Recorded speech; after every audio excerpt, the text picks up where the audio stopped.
I think that the main thing is to not have the critic take over, and to really pursue it with all your integrity, and to take the risk that it is cliche. There's the work that I've got in New York museums, there is no way I would have done it if I listened to my inner critic, because I had the critic. So what happens to me? I often have the critic for the first hour or two, even these days. The critic will be there telling me stuff like, even when I'm painting the Flatiron building, a building I've done many times that I love, that I actually touch it when I first arrived to New York. I paint it, and you know what happens? The first 20, 30 minutes, the critic comes up and says, why are you doing this? Shouldn't you be doing something more important? You're just painting a building. First thing. Second thing is, everybody else would do this better. Third thing. And then finally, I say to myself, I keep doing it. I go, I just got to push through this.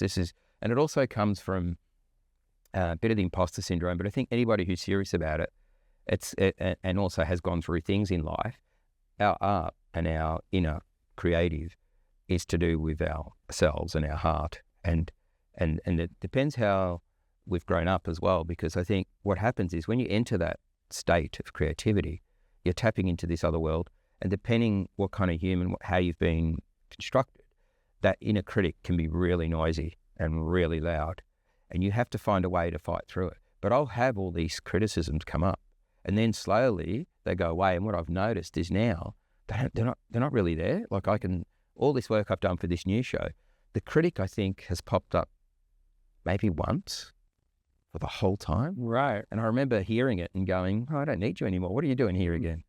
But I remember when I first started to be an artist, for the first probably 10 years, the first hour was the hardest. I had to get through that first hour.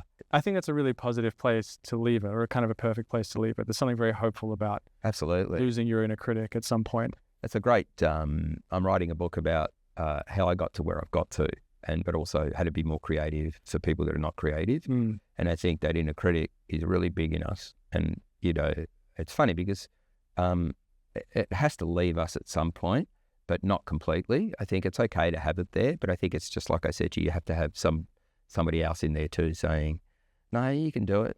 No, you've never done it. It's important that you try it. Even though everybody else has done it, you haven't done it. Did you enjoy that clip? Did you not? It doesn't matter to me. Subscribe. For the love of God.